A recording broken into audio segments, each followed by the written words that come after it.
வலங்கைமான் அருகே விருப்பாச்சிபுரம் பகுதியில் உள்ள ஊராட்சி ஒன்றிய துவக்கப்பள்ளியில் நீர்த்தேக்க தொட்டியில் தொற்று நோய் பரவும் அபாயம் ஏற்பட்டுள்ளது. இதனால் பொதுமக்கள் கோரிக்கை விடுத்துள்ளனர்.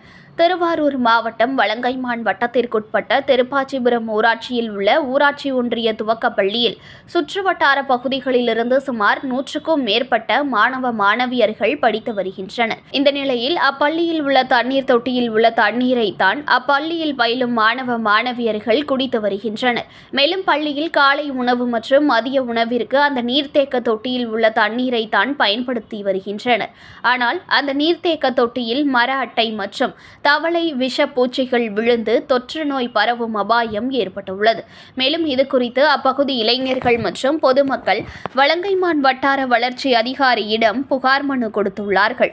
ஆனால் இதுவரை எந்த ஒரு நடவடிக்கையும் எடுக்கவில்லை என பொதுமக்கள் குற்றம் சுமத்துகின்றனர். மேலும் பள்ளியில் சுற்றுச்சுவர் இல்லாத நிலையில் பள்ளியில் பயிலும் மாணவ மாணவியர்களுக்கு எந்த ஒரு பாதுகாப்பும் இல்லை என பொதுமக்கள் வேதனை தெரிவிக்கின்றனர்.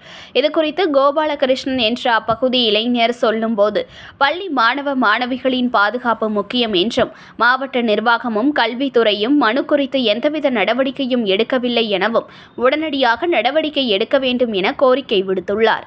செய்திகளை உடனுக்குடன் தெரிந்து கொள்ள லைக் பண்ணுங்க, ஷேர் பண்ணுங்க, சப்ஸ்கிரைப் பண்ணுங்க, மறக்காம கமெண்ட் பண்ணுங்க.